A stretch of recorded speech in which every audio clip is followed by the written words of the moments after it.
Under the heading B, we deal with the relevance and admissibility of the recording. Then on page 4, under the letter C, we deal with the characterization of the recording. And on page 5, under D, we deal with the issues that must be proven by the state for the admissibility of the recording. My Lord, then just to come back to page 2, paragraph 1, we mentioned that the trial in this matter has progressed to a stage where a consolidated trial within a trial is being held to determine the admissibility of statements made by accused number 1 and 2 pursuant to section 217 of Act 51 of 1977. The state has already led the evidence of 2 witnesses regarding a statement made by accused number 1 in terms of section 217 of Act 51 of 1977. At issue currently is the admissibility of a statement made by accused number 2 pursuant to section 217 of Act 51 of 1977. And in this regard, my Lord, the state has called Mrs. V. Cronje, a relief magistrate attached to Boksburg Magistrate Court and performing duties at the branch court in Vosloorus, who took down a statement of accused number 2 on the 24th of June 2020. In paragraph 2, we mentioned that the defense has challenged the admissibility of this statement by accused number 2 on the basis that it was made under duress and not made freely and voluntarily, and furthermore, that he did not sign the statement. In paragraph 3, we mentioned that Magistrate Cronje testified that she recorded the making of the statement before her by accused number 2, who was assisted by an attorney, Mr. Dominic Ntokozo Mjiako, on her work-issued laptop just before she started with the completion of the pro forma, which serves as Exhibit JJ before this court, for the taking down of a confirm, the accused and his legal representative, that she was recording the statement. She recorded it mainly out of keeping with practice when doing work in her office, out of personal choice and for her own safety, and not for official purposes.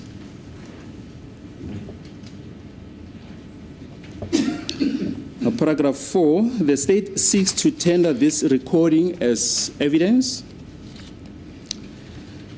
We mentioned, my Lord, that all the parties as well as the accused were afforded the opportunity to listen to the recording over a period of 2 days.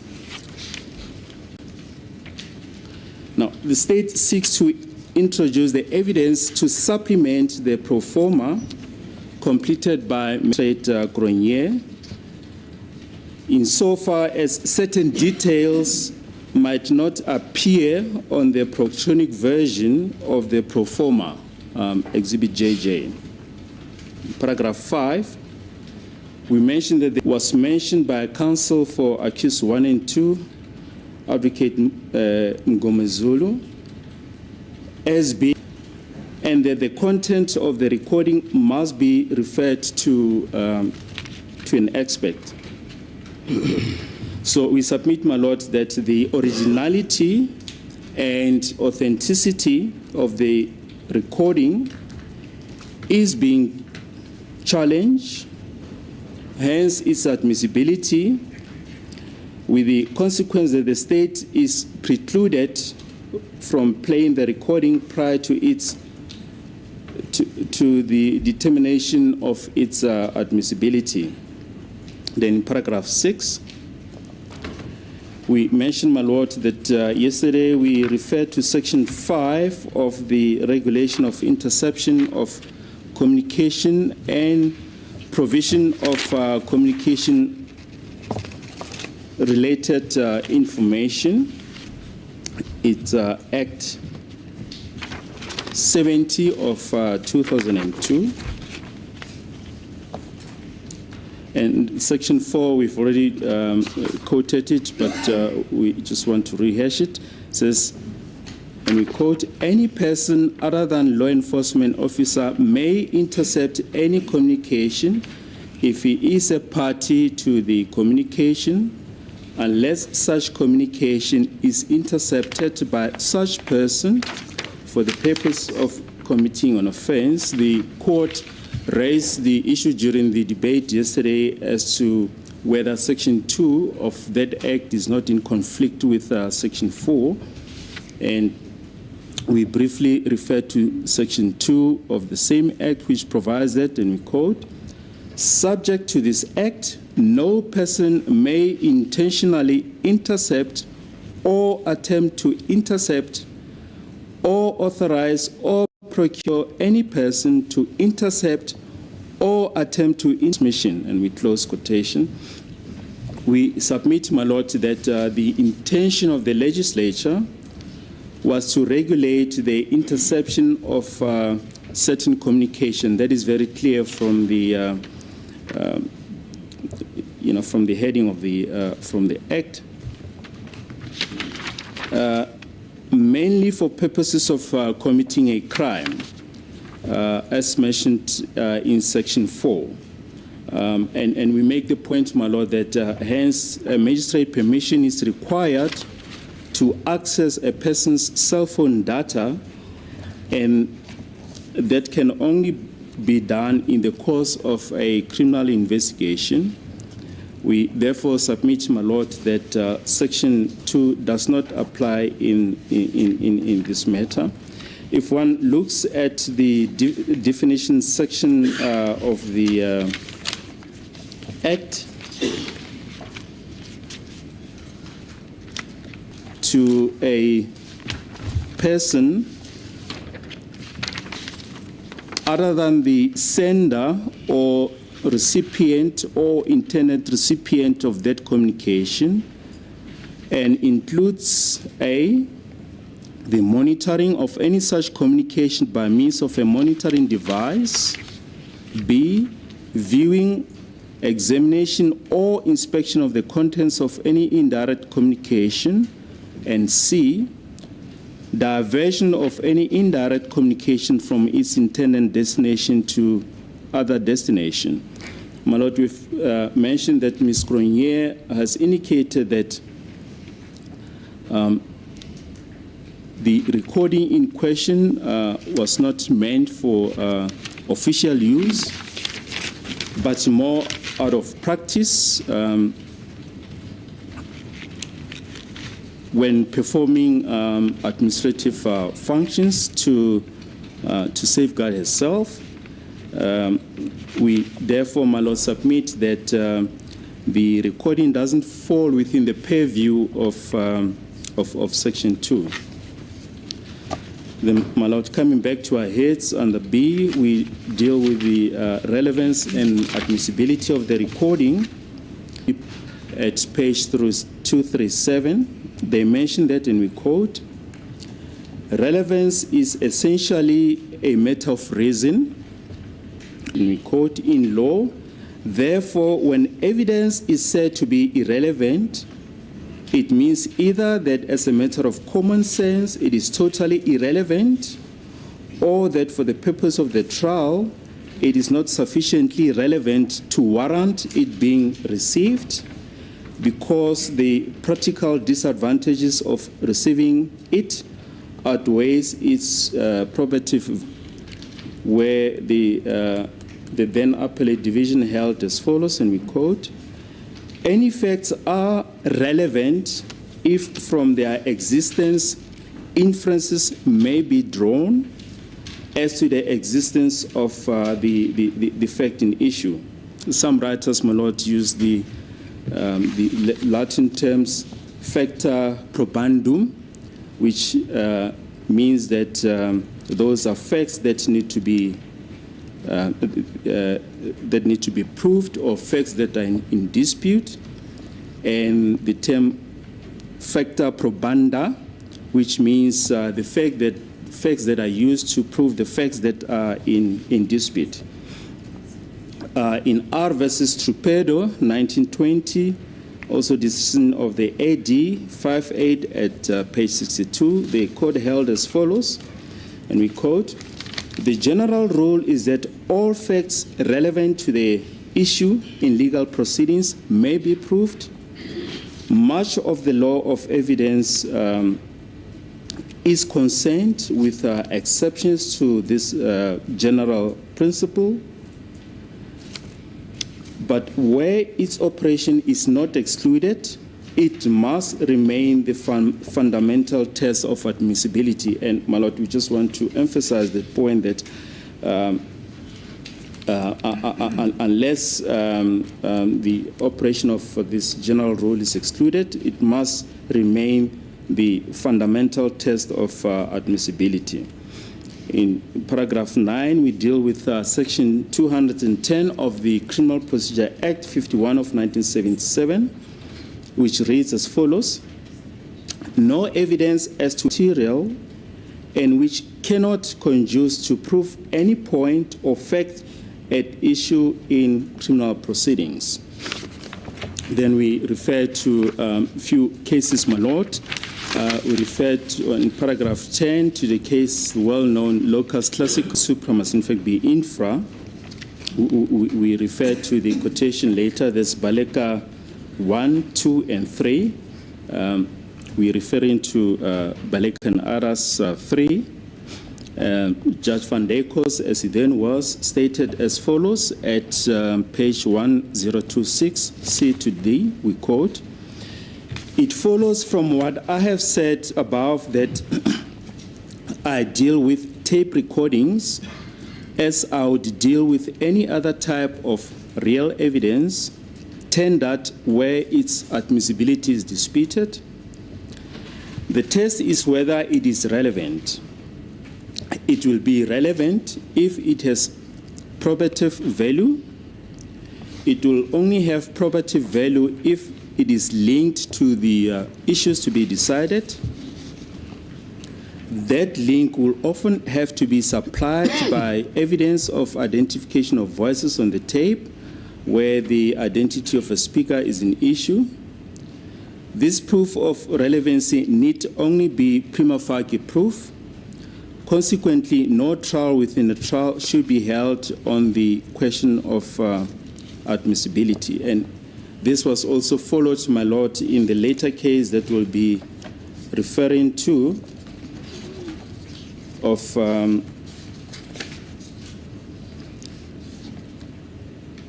Mutata,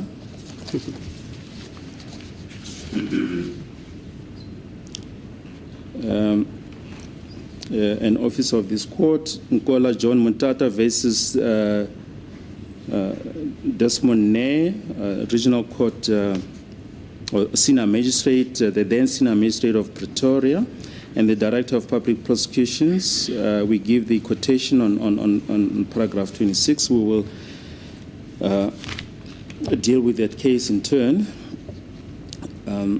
Coming back to the point that we were making earlier on, in paragraph 11, we mentioned, my lord, that at issue in these proceedings is for the court to determine whether the prerequisites in section 217 of Act 51 of 1977 have been met. In other words, whether the state has acquitted itself of the onus to show that accused number 2 has made the statement as per Exhibit JJ, and if so, whether he did so freely and voluntarily. We submit, my Lord, with respect that the recording is relevant, as the court can listen to the recording in order to determine whether accused number 2 has firstly made the statement, and secondly, whether he did so freely and voluntarily. Then, under characterization of the recording, in paragraph 13, a pertinent question that must be asked is, what is the nature or the type of this recording? We refer to the case of State versus M 2002, volume 2, SACR 411, the SCA decision, where the following was stated at page 432C, and we quote, "Real evidence which is procured by illegal or improper means is generally more readily admitted than oral evidence so obtained, which depends upon the say-so of a witness." So, my Lord, the SCA here was prepared to say that real evidence is to be preferred above oral evidence, even if such evidence is procured, as the SCA put it, in an illegal or improper manner. And we refer to a case that was quoted there, R versus Jekoy, the reference is given there. And the writing of the court was as follows: the reason being that it is usually possesses an objective reliability. So, applying then the ratio in this case, the recording in question possesses objective reliability. The court went on to hold that it does not conscript the accused against himself in the manner of a confessional statement, and the court referred to the case of Holford, and went on to hold that the letter in this case can be classified as real evidence of a documentary nature. And we emphasize what the court said: real evidence is an object which, upon proper identification, becomes of itself evidence, such as a knife, a photograph, or voice recording, as in the current instance, the recording by Magistrate Cronier, as we've already submitted, constitute real evidence.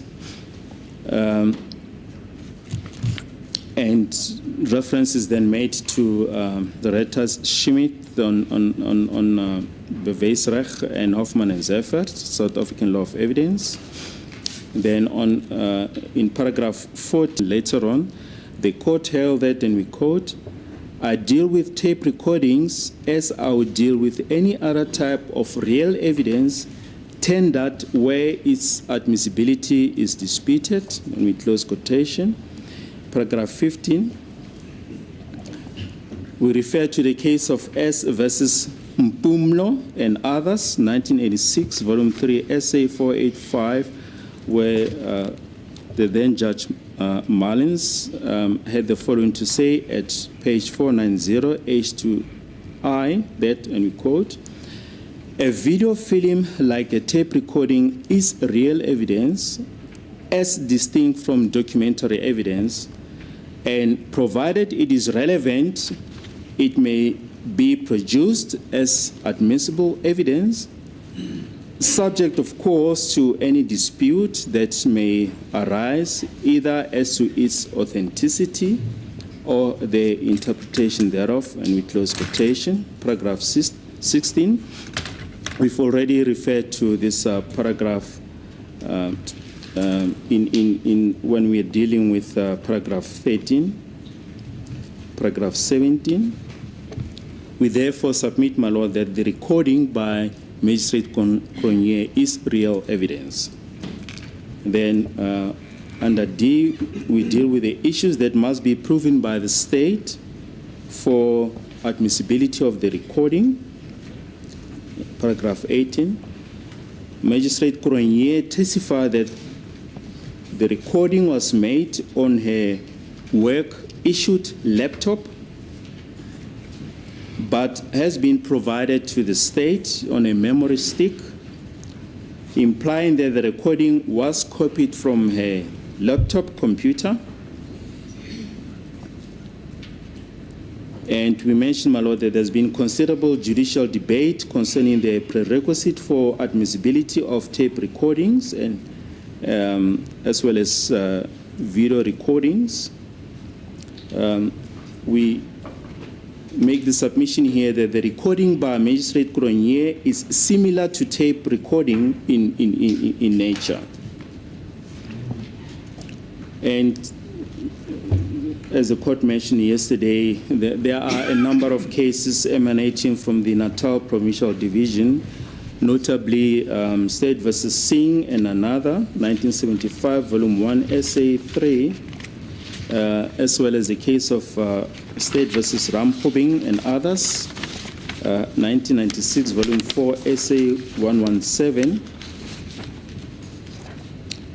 And as against these cases, a number of decisions in this division, and in particular State versus Baleka and others, Volume 1, 1986, 4 Essay 192T, and S versus Baleka and others, Volume 3, 1986.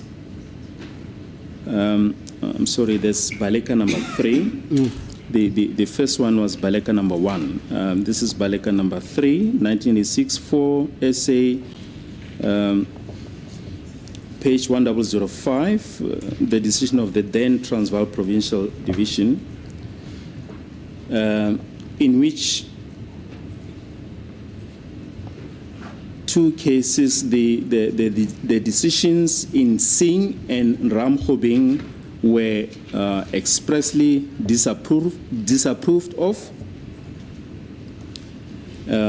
as well as the matter of Mpumlo and others that we have referred to.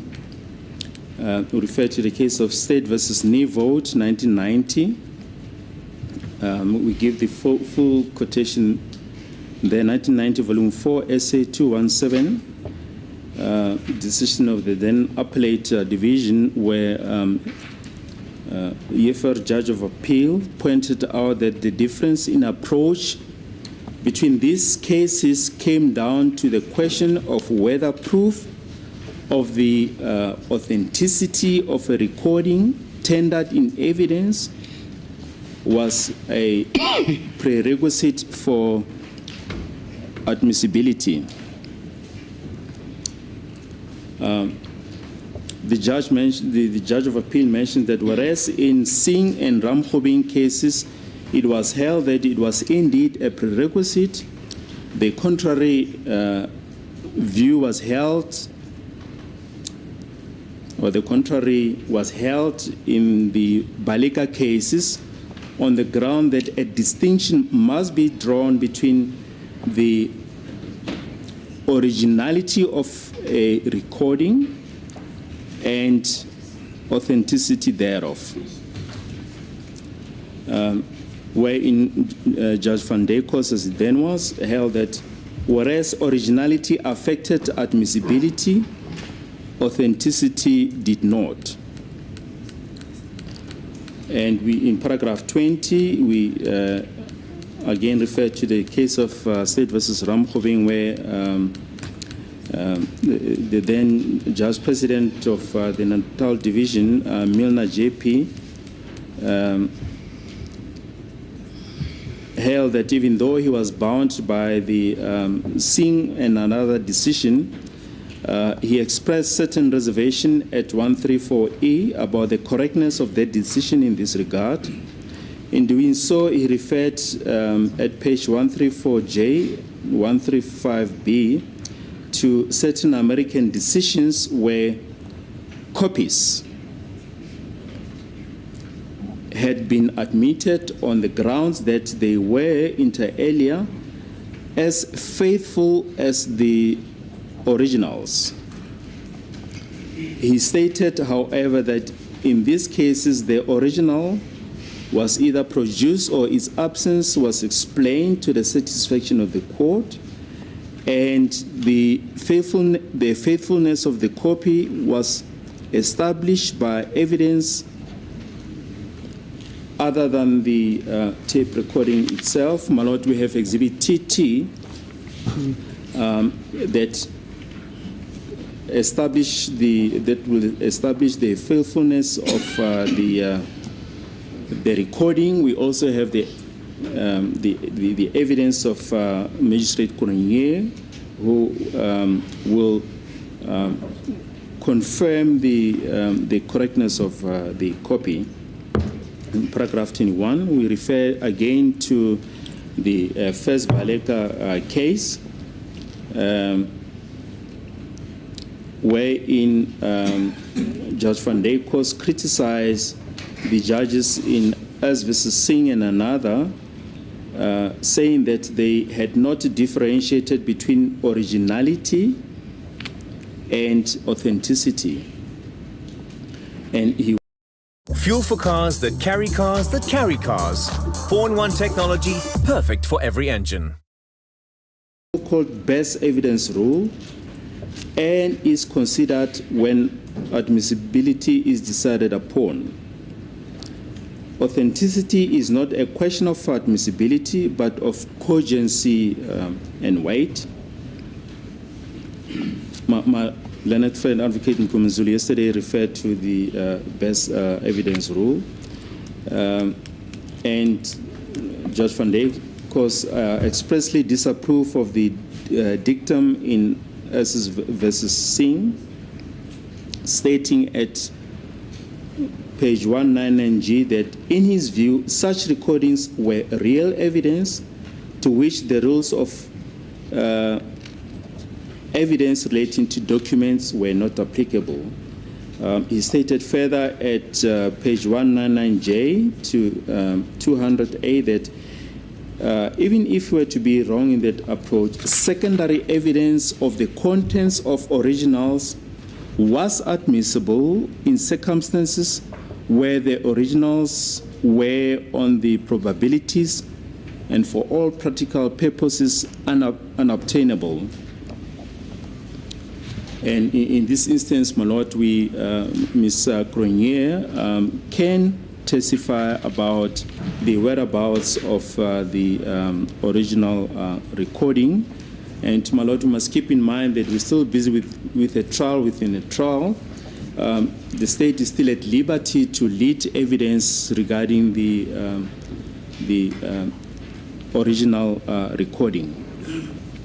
The court went on to hold that such secondary evidence could take the form of a copy, which is currently the position, my Lord, in the form of a memory stick. Whether it was trustworthy was for the court to decide at the end of the case. And in the third Baleka case, Judge Van Dijkhuis reiterated that the views expressed by him in the earlier case, the first Baleka case at 102.5b, that the requirements that the recordings be the originals flows from the equation of tapes with documents and the application of the best evidence rule to the former. And he says, I can find no ground or authority in our law for this approach. Then at page 125C, the learned judge states further that I can see no objection to the use of a copy provided the court is satisfied that it accurately reflects what was recorded. And, my Lord, the submission of the state that Ms. Cronje will be able to authenticate the copy as accurately reflecting what is recorded. Paragraph 22 in S versus Ramkhobing that we've already referred to, the then JP of the Natal Provincial Division, Judge Milner, held that a copy may be admitted in cases where the absence of the original is explained to the satisfaction of the court, and the faithfulness of the copy is established by evidence other than the recording itself. Paragraph 23. We make the point, my Lord, that it must be borne in mind that the issue of originality of the recording, the best evidence rule, as Advocate Mngomezulu put it, and authenticity. He argued yesterday that the need for the recording to be examined by the expert have arisen in a trial within a trial. The state is still at liberty to lead further evidence their own. In paragraph 24, we mentioned that the accused has been afforded the protection of such evidence being led in the trial within a trial, and that should the recording be found to be admissible in evidence, the weight to be accorded thereto will still have to be determined by the court at the end of the case, bearing in mind too that a ruling on admit at the end of the trial in light of later evidence. So, my Lord, should further evidence come to light, the court can always revisit the admissibility of the recording. To refer to the State versus Mkhwanazi, 1966, Volume 1, Essay 736, decision of the then Appellate Division,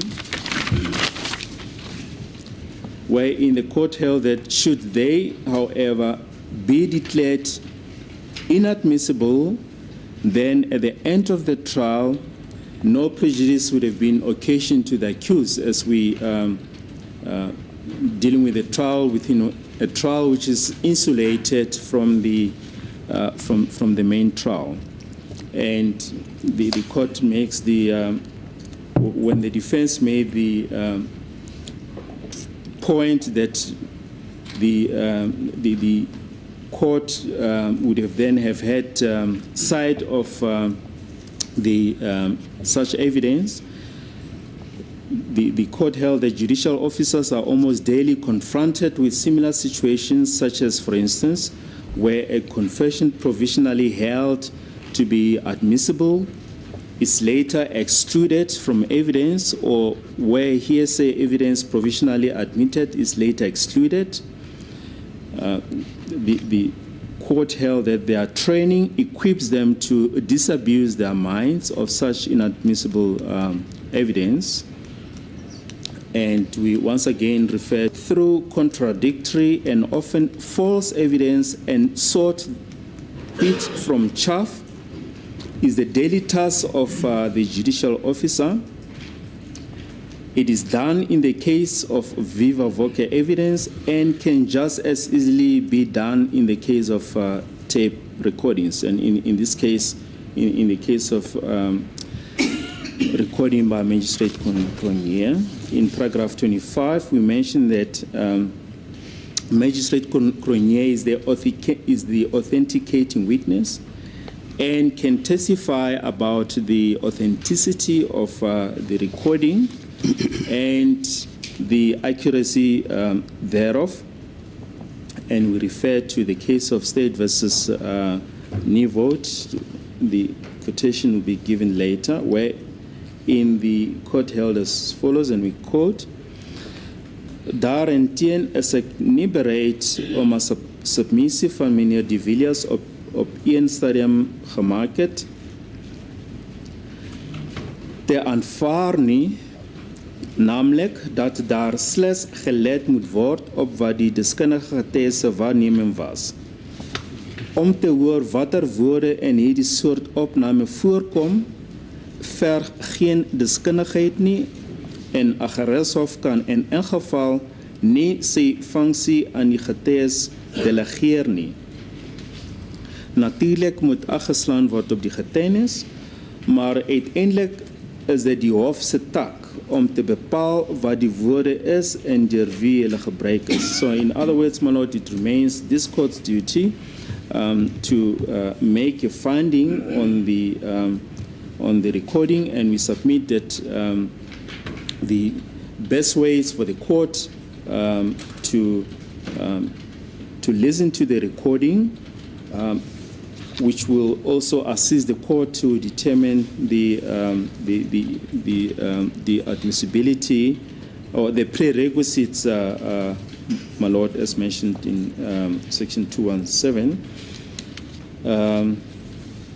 As stated by Judge of Appeal Yefer, where the authenticity of a tape recording is an issue, in a case where the state wishes to tender the tape recording as evidence, the crucial question is whether the state has excluded the reasonable possibility of a false recording, and whilst the version of the defense hasn't been put to Ms. Cronje, it hasn't been raised up to this point that the recording is false, and the court then referred to the English Head Note 220F,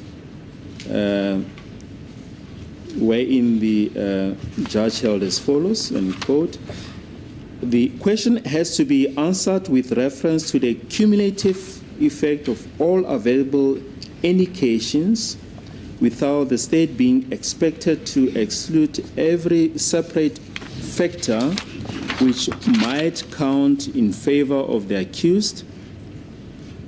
Therefore, where it is alleged that there is a strange voice on the recording, which could imply that the recording is not being authentic, and the court is not able to determine from its own observations, and here, my lord, the emphasis falls from its own observations, and with the aid of an expert evidence whether a strange voice does occur on the recording, the court's aforementioned inability, together with all other relevant facts, should be considered as part of the totality of the evidence in order to determine whether the reasonable possibility of a false recording has been excluded. So in other words, my lord, the court has got to inform itself through its own observations as to the whether reliance can be placed on the contents of the recording. And we submit that the only way, my lord, is to by listening to the recording. In paragraph 26, we mentioned, and this is what was held in the Mutata matter, that authenticity encompasses authenticity of the recording, an issue which encompasses proof of reliability, veracity, originality, and accuracy. And as we've just mentioned, my lord, this is what the court held in the Mutata matter, and we give the quotation there at paragraph 35. In paragraph 27, we mentioned that in the Mutata matter, the testimony of the eyewitness was to the effect that the data files relating to the video clips taken by him were stored on a so-called SD memory card in the cell phone, and later the same day he downloaded the video clips to his personal laptop computer, thereby transferring the data from the SD memory card to the computer. Then, as fate was to have it, on the 20th of August 2007, prior to the commencement of the trial, his cell phone fell and was irreparably damaged. And further on, a digital camera with which he had taken certain photographs on the night in question was also stolen. And the relevant SD memory card was missing. And after the commencement of the trial, the 5 video files were copied from his laptop computer onto a memory stick and then onto a compact disc. A transcript of the contents of the 5 video clips was also made. In this instance, as far as the transcript is concerned, it has been requested. It's not yet available. So the facts in the Mutata matter are on all fours with what we currently have, my lord. In this instance, the distinguishing feature is the fact that the original recording is still being sought.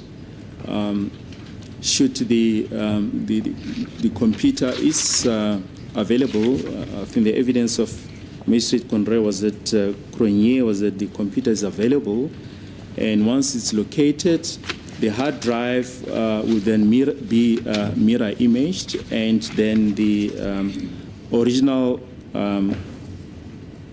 or a copy of the original of the hard drive will then be handed up in court. And there are various ways, my lord, of determining whether the mirror image is the exact copy of the hard drive. I think they use what they call a hash value, and the state will then lead evidence on that aspect. Then paragraph 28, we refer to the fact that the defense in the Mutata matter objected to the playing of the video clips in court, as well as the introduction into evidence of the transcript. The court held at paragraph 43 that, and we quote, "In all the circumstances, we are of the view that nothing has been put before us to show that any grave injustice or failure of justice is likely to ensue if the recordings are played in court in the course of a trial within the trial." And we submit, my lord, that also in this instance, there'll be no grave injustice or failure of justice if the recording is played. Is that the SCA speaking there? No, that is now this division. Yeah. Who was the judge, two by the way? judges, yeah. 2 judges. It was who and who? It was Judge Hanke and Pickering. Of course, they were not from this division. It might have been so. Yes, because John.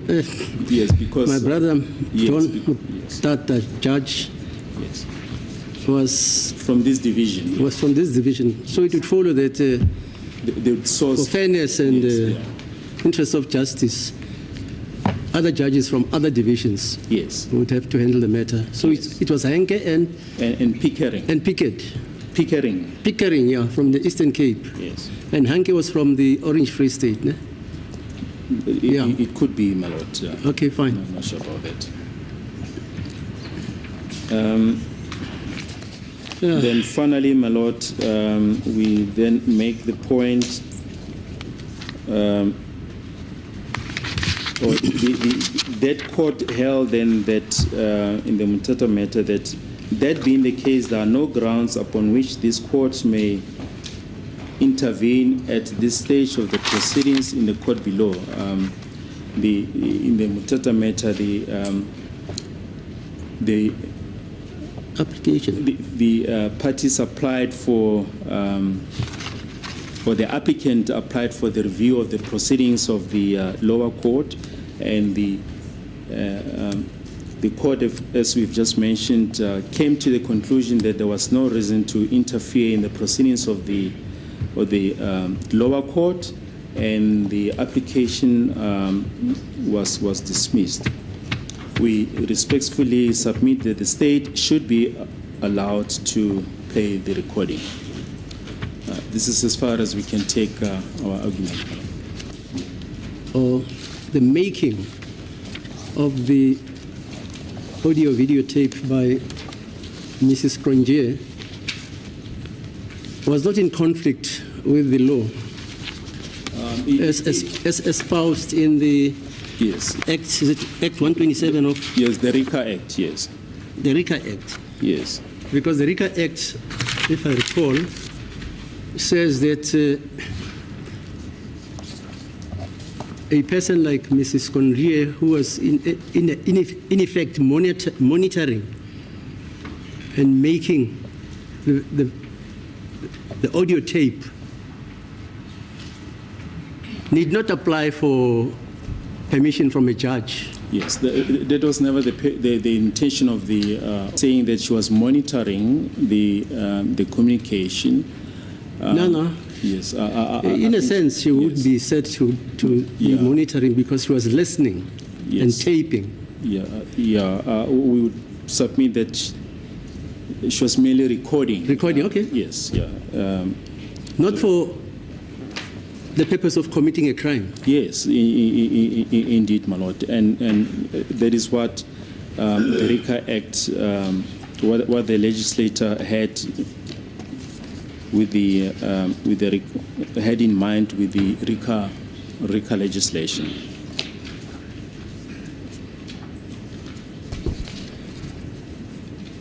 And what is the state's view about the invasion, the alleged invasion of the privacy of accused number 2, is it? When you make the tape recording, is his constitutional right in terms of Section 14 of the Constitution infringed in that his privacy has been invaded by such taping? Well, my lord, would submit that in this instance, the recording is the electronic version of what the accused was telling the magistrate.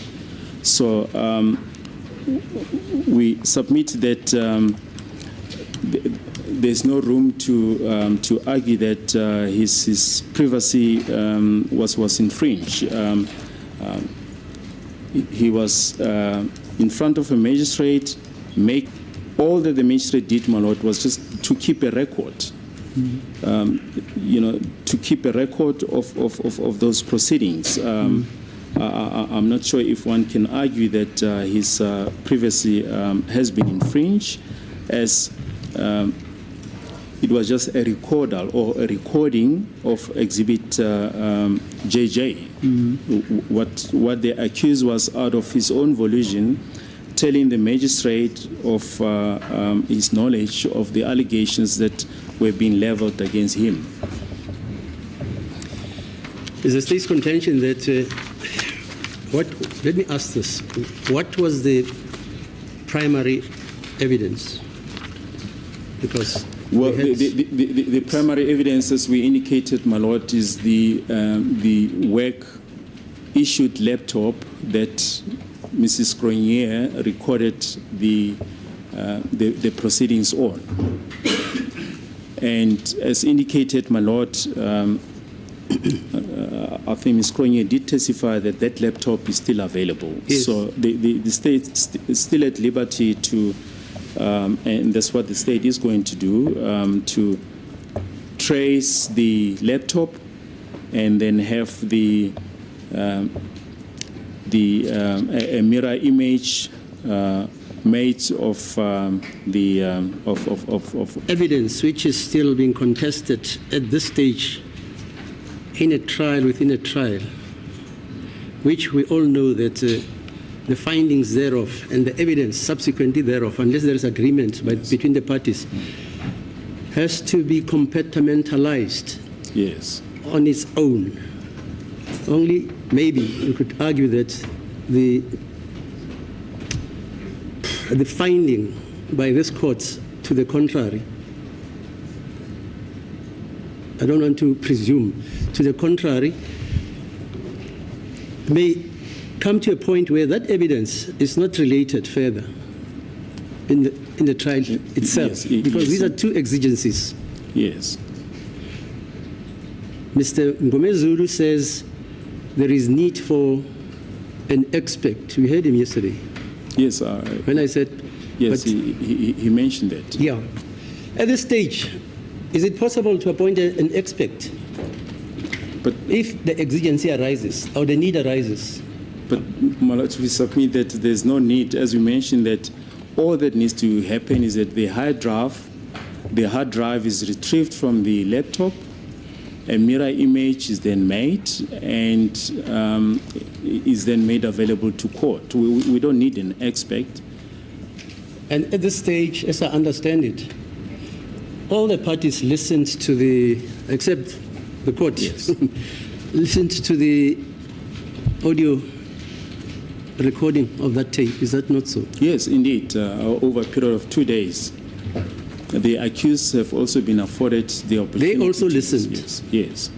So consequently, if there is a foreign voice in that tape, the defense still has a chance to attack the authenticity of that voice, which they allege is perhaps foreign. Indeed, my lord, and they can put their version to Mrs. Grenier to comment, and all the parties, including the court, will then have the benefit of watching the recording and then making own observations regarding that aspect. So is that your final submission, that this court cannot rule on this application without listening to the tape? Indeed, my lord. I suggested that yesterday, and I was told cuckoo. Yes. Well, we think, my lord, that is the best way of dealing the issues, and we don't want to but it will be prudent, my lord, at this stage that the recording be listened to, and it will put any doubt regarding.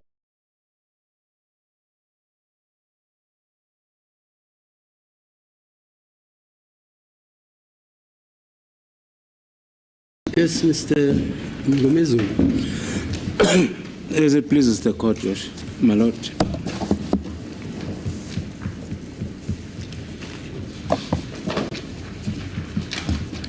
My lord, without wasting the court's time, I would like to make the following submissions. I'll address the court from the dock. I did not prepare the heads of argument from the bar. Sorry, from the bar. Yes, no problem. My lord, this court is seized with an inquiry to make as to the admissibility of, firstly, of a statement that is alleged to have been made by accused number 2, which the defense is objecting to it and has raised the reasons for its objections, among other things, duress, which is coupled with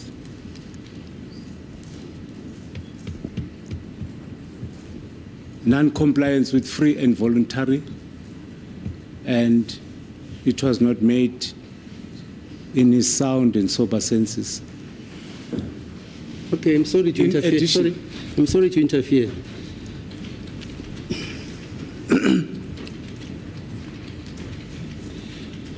In your view, can this court, because the court is presently, as you say, involved in an inquiry regarding the issue whether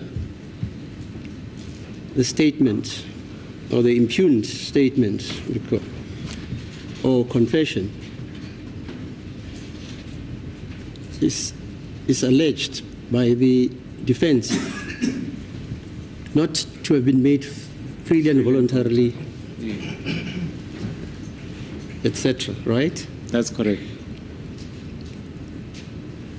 Now, this court, can it arrive at a decision concerning the inquiry which it is conducting without viewing, objectively viewing the auto video tape?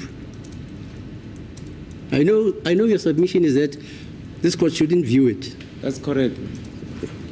But that's the reason. But then I'm asking whether this court can make a decision regarding evidence which is allegedly encompassed in that auto video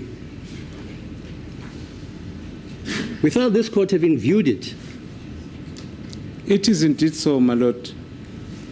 Okay. The reason why I'm making these submissions, my lord, okay. I just want to draw, or I'll submit that the duty and the power that has been imposed on the witness, the magistrate, in terms of section 2171B, Roman figure 2, was to make a confession, was to take a confession from the deponent or declarant, which was to be reduced in writing after all the prerequisites are met. Yes. Which include, one among other things, free and voluntary, sound and sober senses, without being influenced or induced to make such a confession. That is primarily what the criminal procedure is providing. This is the duty imposed upon the witness to do it. There is no extension of further work to be done by the witness in order to qualify the requirement in terms of that provision. Even if he says he has taken an audio recording of the very pro forma questions and answers, this court must ignore that and say that's my submission. The only evidence the court should have access to is the written portion of the pro forma, as you say, as stipulated by 217 of the Criminal Procedure Act. That's correct. That's my submission. I stand by that submission. All right. The reason being, my lord, is that prior to the invoking of Section 217, there are rights that needs to be explained to the declarant. One, among other things, the right to remain silent, the right to be informed promptly of his legal representative, the right to be informed promptly or to be presumed particularly of innocence until proven guilty. Such rights, after she has satisfied that she has explained such rights to the deponent, she can then comply with the prerequisites that are contemplated in Criminal Procedure Act, Section 2171B, Roman figure 2. In relation to the taking of the audio recordings, such rights were not explained to the declarant. Yes. It was taken by surprise by the state to say the witness went to the extent of violating the rights enshrined under Section 35 of the Constitution. How do you cure the right that has been infringed by this witness that is currently testifying? Firstly, one must look at the law of general application that is applicable to limit the right of that particular declarant.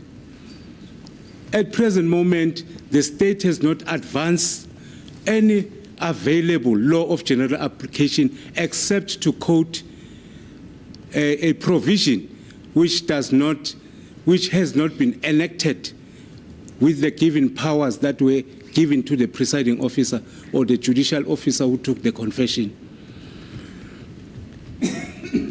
In this case, no rights are explained.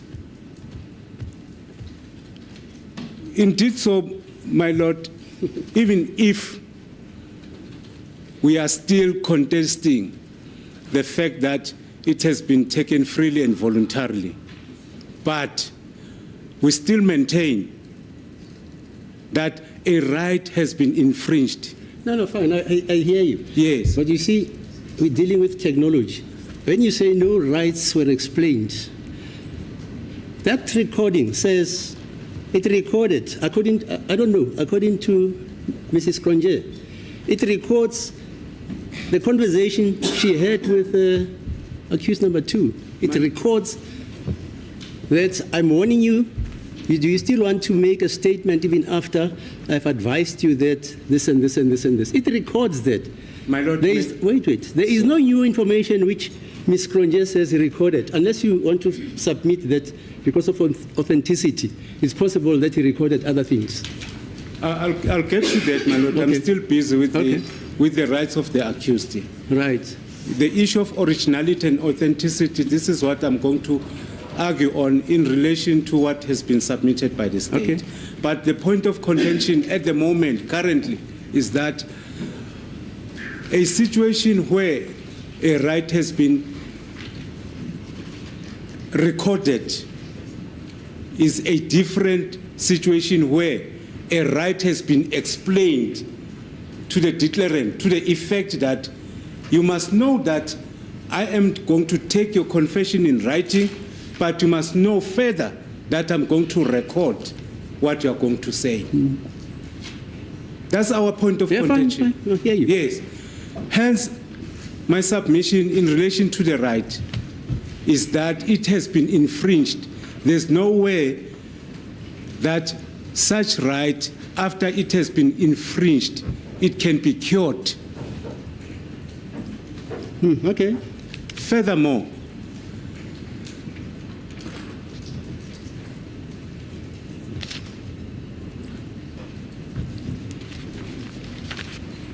we look at the provisions of Section 35(5). Yes. The legal question here would be, was the recording per se obtained in a rightful way? What does Section 35 says? May I read it, Josh? I know it. For record purposes. Oh, I see. Yes.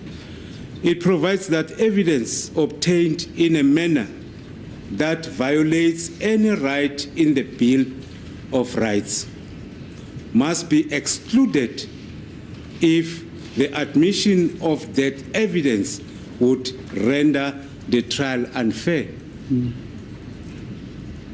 How was it obtained? It was only the person who took it that she knew that she was taking evidence without the knowledge of the declarant.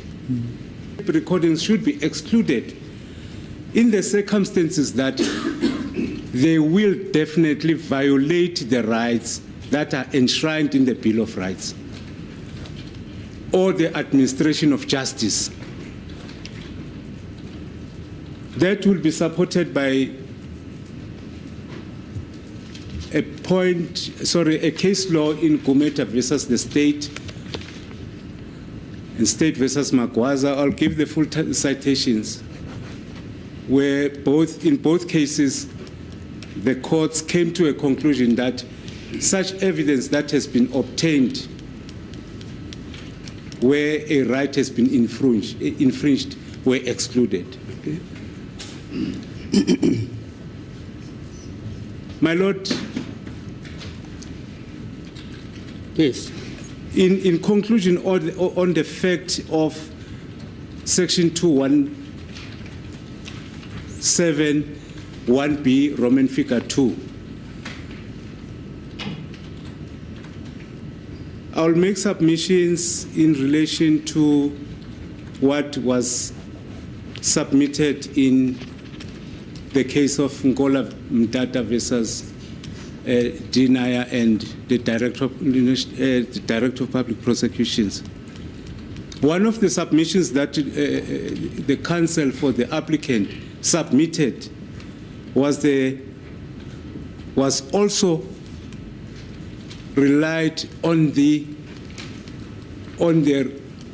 listening of the recordings, where he submitted counsel advocate Dokota. He mentioned that the presiding officer or the presiding officer made a mistake by allowing the recordings to be heard. Hence, the matter had to be postponed for review. But the subject matter on the application was the interference of the higher court in respect of the matter that has not been completed in the lower court. Hence, there were some other reasons for the dismissal of that application. But the long and the short of it, two judges said it can happen. Yes. In other words, it overrided the decision of Wallhouse. Wallhouse, there's a case that I've read of Wallhouse, and they overridden that decision. Is that Wallhausen? The jet?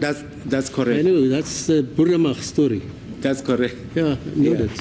So in my submission is that contention that was submitted by Advocate Dokota then was a genuine submission to the effect that if the reasoning behind what Dokota was saying is that whatever was in the mind of the presiding officer who saw or listened to the videotape cannot be deleted in his mind during the trial, because that piece of information or evidence that has been led in his presence will definitely be detrimental to the administration of justice. Your brother here says judges are trained to disabuse themselves of inadmissible evidence. Your brother. My Lord, may I reserve my comment? Well, he quotes the law. You see, he doesn't just say it. He's quoting Decust. You don't have to stand up. Yeah, he's quoting Decust. Okay, you can go on. Thank you, my Lord. My Lord, that evidence, before one looks at how it was obtained, what are the prospects? We look at the case of Ngola Mutata as the dangers that may be, that may produce upset results, such as the manipulation of the material. The original documents were lost, and there were copies that were made, and they submitted the copies. It's straight law that original document should be presented unless the parties, if they accept or agree on the presentation of a copy and agree on the contents of what is contained in that particular copy. In this case, there is a major dispute or an issue relating to the admissibility of such a document. During the examination of the witness, and when I perused the pro forma of the witness, there are certain things that came to my mind, which I may reserve it if the court so wish me to reserve them. Now you're still going to cross-examine. I don't have to hear that. Subject to cross-examination, of course, my lord. Yeah, no. But I would submit that all that I will say is that the state, after seeing, it's my submission, they can rebut the submission if they wish to do so. The state, by bringing an ambush disclosure,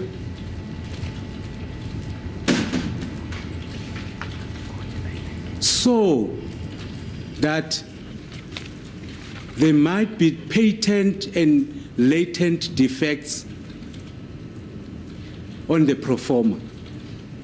Well, how would you argue that, sir?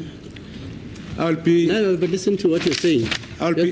You're saying the state, in realizing that there are lacunas in the evidence of Mrs. Pronje, Correct, my lord. they want to rectify that by bringing the evidence of a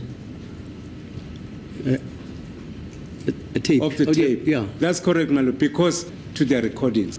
Okay, I hear you. And Thank you. basically, by logic of extension, That's correct. you are saying, should this court, are you arguing that this court should not see or hear, should not? Should not. This May court I- should not. Not at all. Not see. that I say Okay. the court should not hear at all.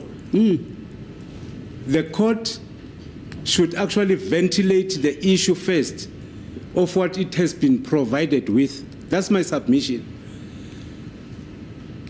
On the pro forma, because if the state is adamant and vividly sure that there is no supplementary information or to be supplemented on the pro forma, surely there would be no need for the state to use the recordings.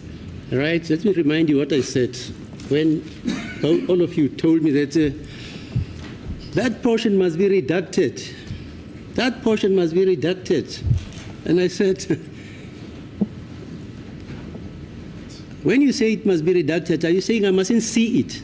And the unanimous that the viewing and the listening of the tape recording, because it's secondary evidence. It's from what you would say it's the probative allegations this court mustn't see.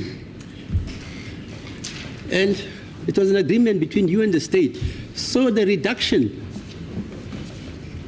what should I do about that, of the pro forma? Of the pro forma, my lord, we cannot change the position as it is, but we cannot further the illegalities No, that fine. may occur in future Fine. by allowing this kind of evidence to be taken. Yeah, okay, fine.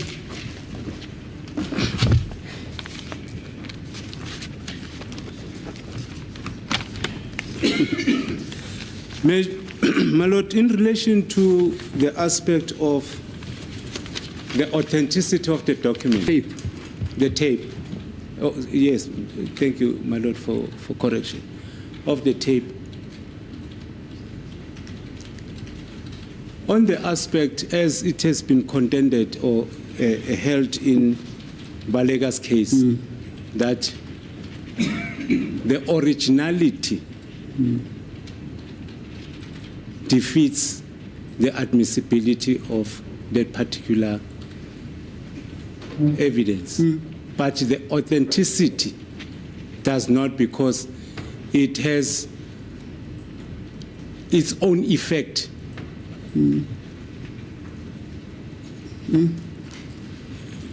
The state has made submission that it does not have the original material that it intends to use.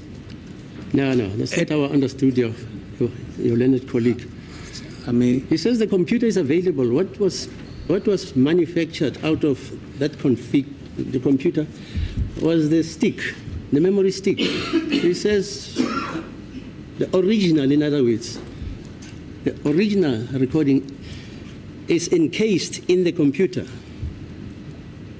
What was delegated to the stick, it's not the original. And they say they're prepared to make, am I correct, sir? They're prepared to make that computer available to the defense.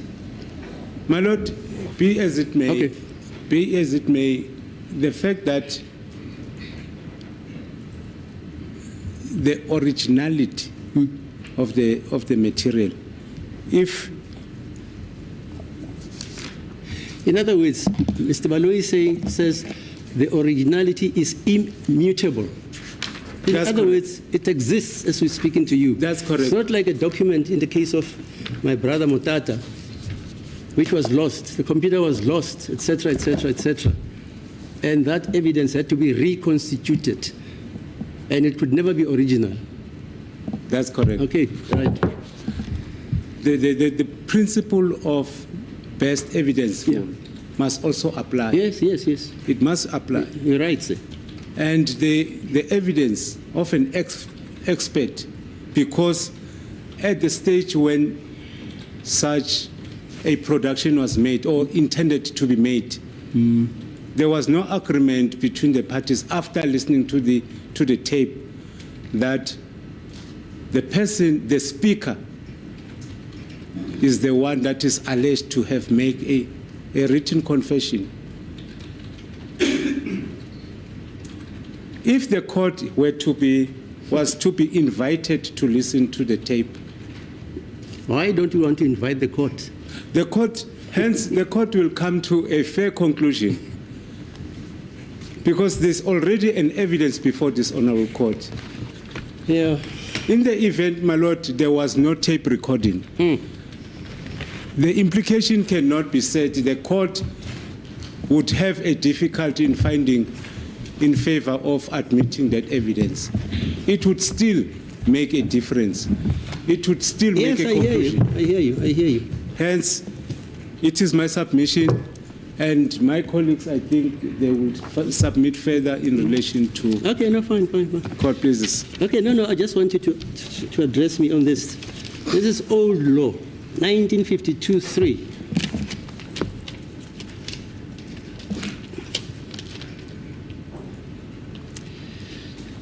This was a case involving a magistrate in the lower court, and it related to the transcript of a dictaphone and telephone wire recordings. It went on appeal. But this is what the magistrate allegedly is said to have done. Himstra, who was acting for the appellant, submitted that the contents of the dictaphone records could be admitted. He submitted that the magistrate should himself have listened in court to the records being played, even if he had to do so with earphones, and even if no other person would have been able to hear the recording. If the records could be played so as to be reasonably audible to the appellant, his counsel and the magistrate are at one, rendering that it should, in my opinion, have been done unless the defense agreed for the transcript to be. Anyway, from Jan van Riebeck's time, they say the court must listen. Further, he says,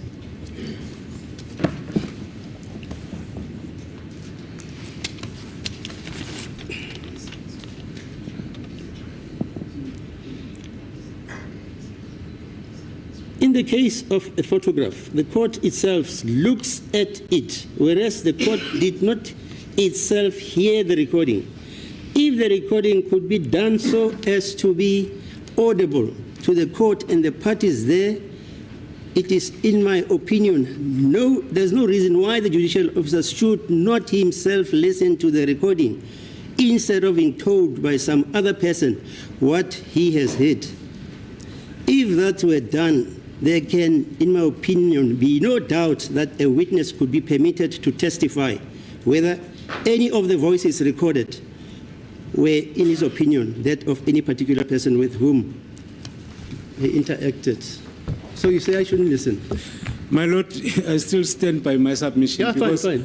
I'm happy that the Honourable Court is quoting the matter where there were no rights at that time.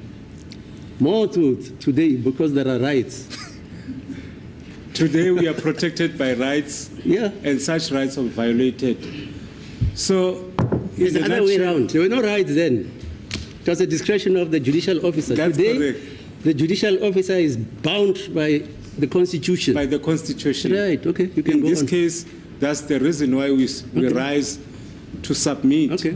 that the rights of the accused are likely to be infringed or Okay. further infringed All right. in the event.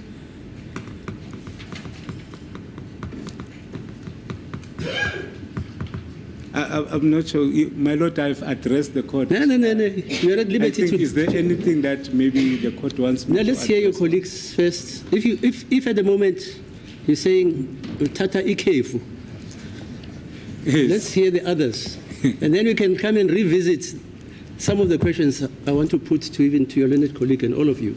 Court, please. Yes, Mr. Mnisi. What's the time now? Let's just check the time.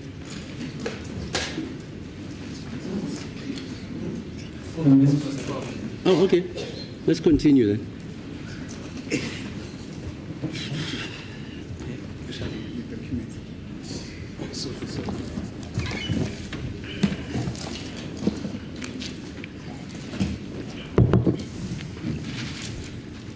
Is it please the court, my lord? Yes. My lord, I won't be long. I'm going to be very short, and I will try not to conflate issues. Okay. The situation is very succinct, my lord. We're not saying that the court should actually not listen to the recording by Mrs. Cronje. However, what we are putting before court, my lord, is the fact that in a situation where the admissibility of electronic evidence is at issue, then the court must hold a trial within a trial to determine the admissibility of such piece of evidence. That is just a precursor, my lord.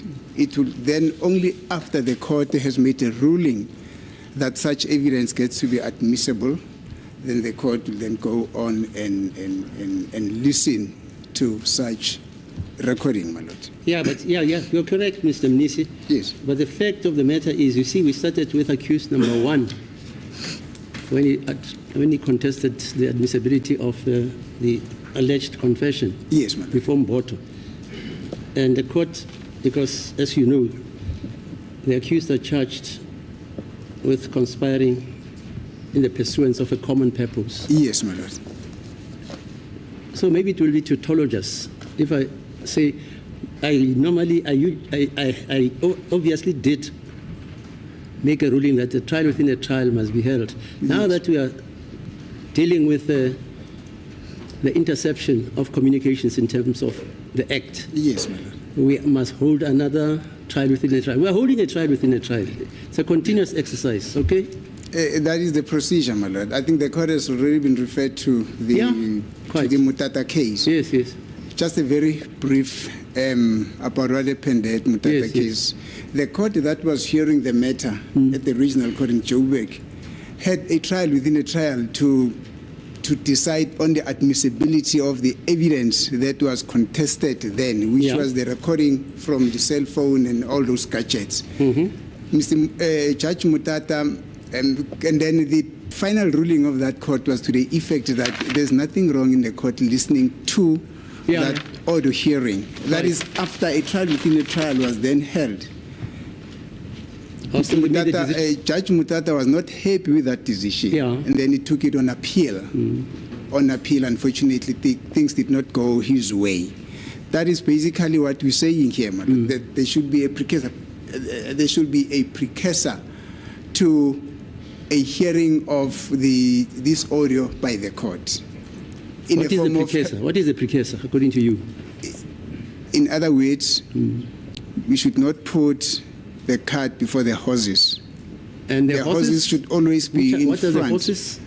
Using that example, the cart before the horses. That is the precursor you're talking about. What I'm saying, my lord, the precursor to what is happening now is for the court to have a trial within a trial to decide on the admissibility. We're having that.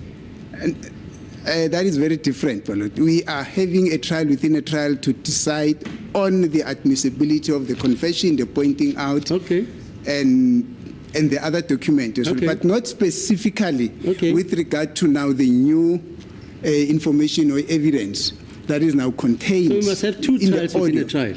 That is what the process is supposed to be, my lord. I told you it's tautologous because everything. It is unfortunate, my lord, that as we are holding this trial within a trial, another aspect comes out which would necessitate a trial within a trial to decide that very aspect that has come out in the process of a trial within a trial. Yeah, fine, I hear you. Which is the audio. And the reason, simply because, my lord, I'm saying that the court needs to hold a trial within a trial to decide the admissibility of this audio recording.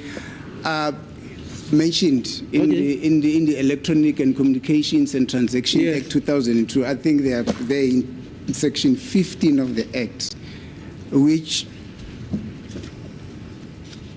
says as follows, or aptly says as follows. Okay, I hear you. Yes. Okay, maybe because you were not here at the beginning of the arguments. Yes, my lord. I am at the moment. Yes. Holding a trial within a trial. Yes. Regarding the admissibility of the audio recording which was made by Mrs. Grenier, to the effect that is it admissible in evidence or is it not? That's it. You want that? The process of holding a trial within a trial, my lord, is to call witnesses, is to put the grounds on why that evidence is contested. I know. I'm not so sure whether that happened, my lord. I'm not so sure whether there's a witness who has already testified with regard to the authenticity, the originality, the storage and everything of that audio video. Yes, my lord. As I view it. Yes, my lord. It's interconnected, but in essence, yes, this court now, in terms of section 145C of the Criminal Procedure Act, yes, my lord, it's deciding a matter of law. Yes. Whether, as a matter of law, those audio recording made by Mrs. Grenier is admissible in evidence. Now, that is the precursor. If I find that it is admissible, that's not the end of the story. Yes, my lord. You see? Yeah. Then the onus is on the state to proceed and prove whether, in fact, the other aspects, they've proven them.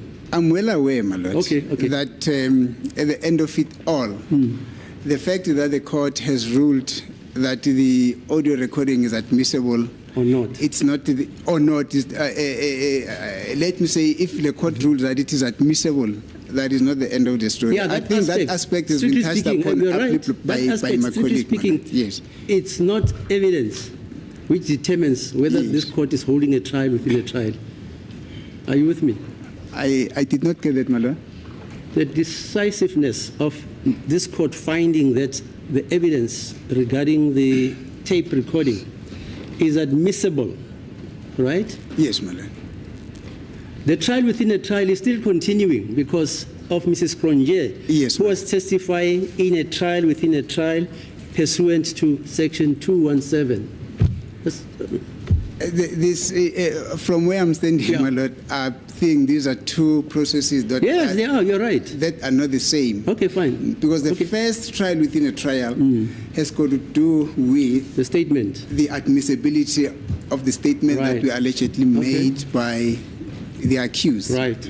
And what I'm submitting now is within that trial, within a trial, in other words, within that first trial within a trial, something came up Yes. which then necessitates Yes. recordings. Okay, fine. I can declare that we are also conducting a trial within a trial regarding the admissibility of the audio recordings. Does that cure your problem? If what is happening now, my lord, then Yeah. it's a trial within a trial, then I'm not in a position to take the matter any further. It's Because interconnected. That's why I was saying you're not holding a trial within a trial in respect of one aspect. We are even holding a trial within a trial of the pointing out, which your learned colleague will probably have to lead evidence on after this issue regarding whether the audio recordings are admissible or not. Yes, my lord. As I'm saying, Yeah. No, you're correct. If what is happening now is a trial within a trial, then I'm not in a position to take the issue. Yeah, any because further, I can't that was actually my point. Okay, fine. I agree. That's why Mr. Ngome Zulu Yes. talks about rights which have been infringed by Ms. Cronje, Yes. and that she did not alert his client about the fact that she is recording Yes, the my lord. pro forma Yes. questions and answers. Yes. And consequently, he says those rights in section 35(5), Yes. namely of unlawfully acquired evidence, which is to be excluded, and evidence which, if it's admitted, it will bring the administration of justice into disrepute. Am I quoting you correctly, sir? That's correct. Yeah. So it's intertwined. Yeah, but you're correct. Then I may not take this point any further, madam. Okay, fine. I will rest my case. madam. Okay. Thank you. Mr. Umalo. My lord, I was going to follow the same approach of my colleague, that at this stage we're dealing with the trial within a trial in terms of section 217 of the CPA. Yes, you're right. So we don't have a problem if the court were to listen to the video recording, but it must hold a trial within a trial. I think the court has ventilated that we are in the process of conducting a trial within a trial, so all the issues are going to be ventilated in the trial within a trial.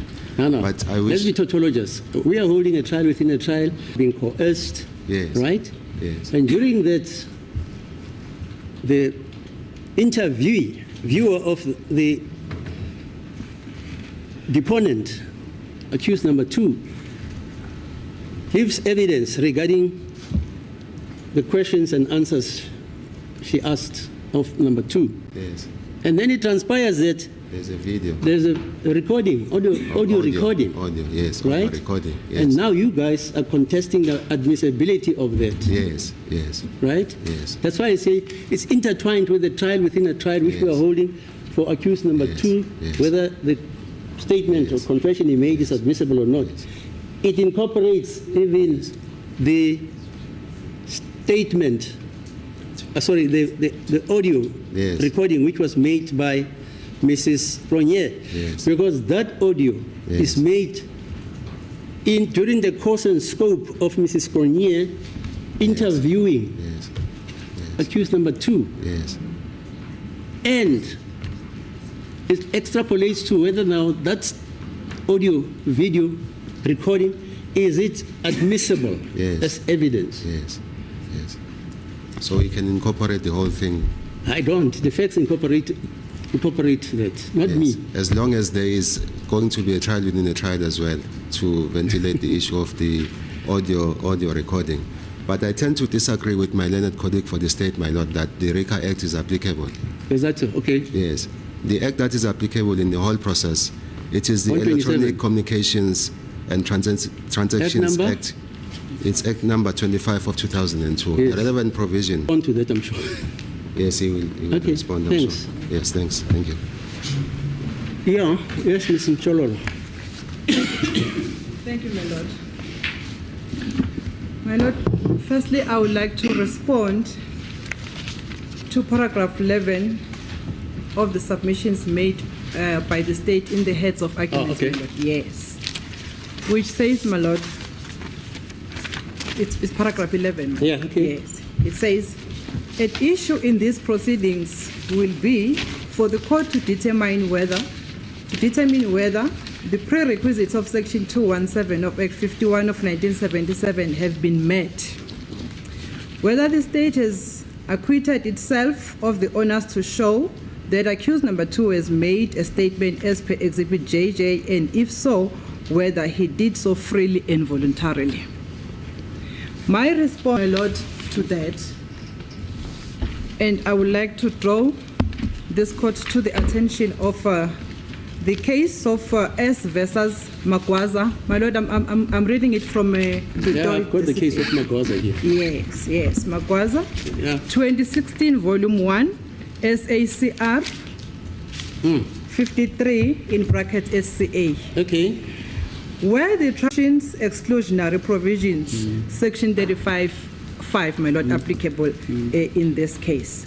Where there was certain reason to do so, the right of an accused to be informed of his rights and the consequences of an infringement of this right. Yes. My submission, my lord, is that we are in a trial within a trial in respect of Exhibit JJ. Yes. And the content of the statement has been blocked before this court. Yes. Yes. That content has not been revealed yet. Yes. And we have agreed to block in the incriminating statements or words in the document which has been submitted before this court. Right. Until the ruling whether the statement is ruled admissible or not by this honorable court. Yeah. My submissions, my lord, is that the witness, which is Ms. Cronje, as a magistrate, my lord, when she was taking down exhibit recording in terms of section 217, he recorded the statement in terms of section 217, subsection 1B.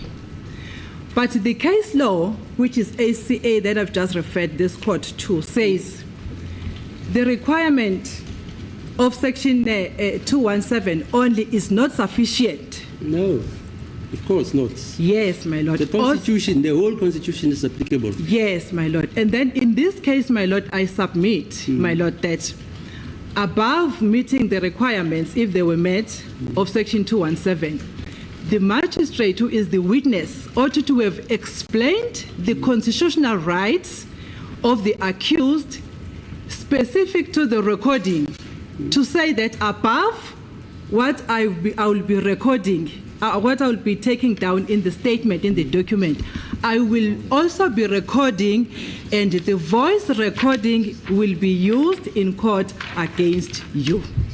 Yeah. Those constitutional rights, my lord, I submit that they ought to have been explained to the accused or to the deponent at that time before he made or before the witness proceeded with the recording. My submission, my lord, is that as we are in a trial within a trial, until such a ruling has been made by this court, the video recording, which was unconstitutionally obtained in terms of section 35(5), should not be played to the court because it contains incriminating evidence. My lord, why I'm making that submission is because I have also listened to the recording. I have read the document that is in front of the court, which is Exhibit JJ. The state has also indicated, my lord will recall yesterday, to say they have realized that in the recording there is an additional information which is not contained in Exhibit JJ. And me submitting the relevancy of leading the video recording. Hence, my Lord, I'm submitting to say the information or the evidence contained in the video recording is not the same as the document submitted before this court referred to as Exhibit JJ. If you listen to it, my Lord. As a result of that, my Lord, I will ask that we continue in a trial within a trial regarding the admissibility of the video recording first, and then after the ruling, the court then may listen to the video recording. Those are my submissions, my Lord. Okay. Yes, my Lord. Yes. Thank you. So you don't want me to listen to the audio? Not per se, my Lord, that we don't want, but we want the court to, the admissibility to be dealt with first. Yes, you're correct. Yes, the manner under which it was taken. Yes, yeah. Yes, so that for the court to determine on the admissibility. That way. It automatically be excluded. General. Yes. Okay. Where in the Constitutional Court, per Judge Krichler, at paragraph 13 held the following: in any demon of crime, but none of that means sympathy for crime and its perpetrators, nor does it mean a predilection for technical niceties and ingenious legal stratagems. And this is what we want to emphasize. What the Constitution demands is that the accused be given a fair trial, and ultimately, as it was held in Ferreira versus Levin, fairness is an issue which has to be decided upon the facts of each case, and the trial judge is the person best placed to take the decision. At times, fairness might require that evidence unconstitutionally obtained be excluded. This is what they are arguing, but they did not mention the other side of the coin, where in the court said, but there will also be times when fairness will require that evidence, albeit obtained unconstitutionally, nevertheless be admitted. And there is the contention that we're making that there's also the other side of the coin. Thank you. Mr. Mgumezulu, any response to the Krichler judgment? It's a 1996 judgment, eh? Yes, my Lord, it's 1996. Yeah. Yes, Although it sounds incongruous, because the general constitutional position is this, that like you quoted Section 35.5, evidence which is acquired unlawfully should be excluded and be made inadmissible. But Krichler says there are instances where the dictates of fairness demand or dictate that evidence which is unconstitutionally acquired should be made admissible in the interests of justice and in the administration, in the interest of the administration. My Lord, does that judgment of Krichler, it came in 1996. I think the decision of Magwaza, it came after Krichler. That's the Constitutional Court. That's Krichler in the Constitutional Court. Magwaza is SCA. But basically, okay, fine. Basically, my Lord, a right cannot be superseded by an element of fairness. No, fine. I've heard you. I just wanted you to respond. Yes. Because you never,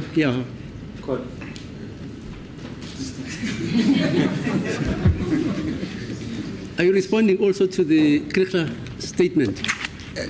Not you. That's even. No, my lord. I think my line of argument is Yeah, not in fine. line what has just been Okay, proposed. Mr. Ngumalo? My lord, my line of argument is totally away from the provisions of Section Okay. 35. Yeah, thank you. So I have no Mr. response. Chololo? My lord, my submission is that the fairness cannot overweigh the constitutional right of the accused. Okay, fine. Constitutional right of the accused has been violated, my lord. Okay. Thank you. All right, is that it? So this court must now retire in order to consider whether the state has succeeded in persuading it whether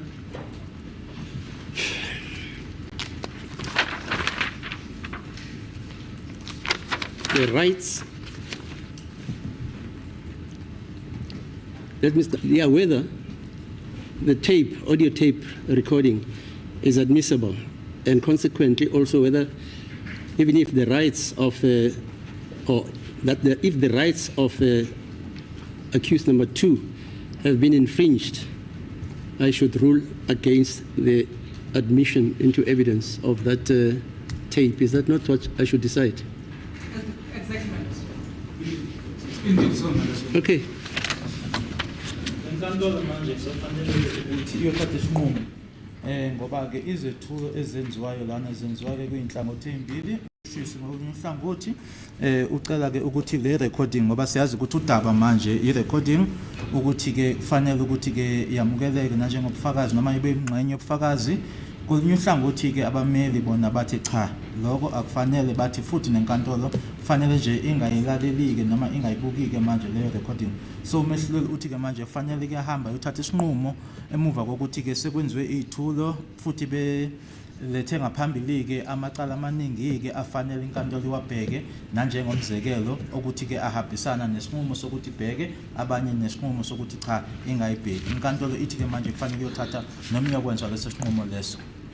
Yeah, more especially that the facts in this case is the first time they are ventilated in a court, in a high court.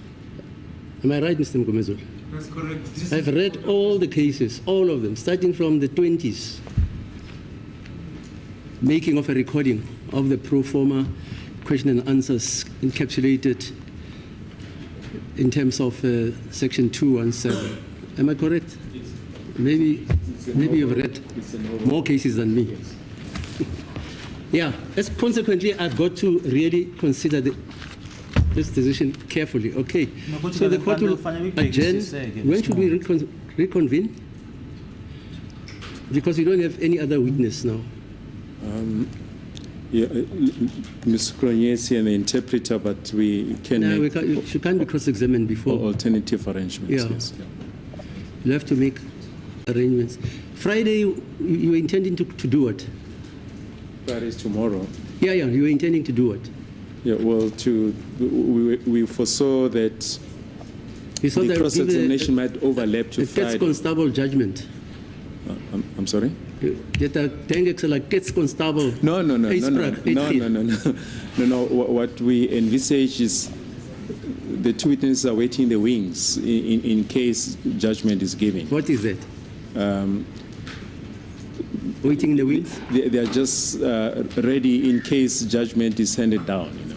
So if the court needs to consider judgment, Yes, there's I no have to. problem. A lot. The witnesses will be excused until such time as we can reconvene. Yeah, tomorrow.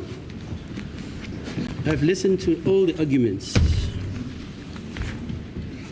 Okay, tomorrow then at 10 o'clock, the judgment will be delivered.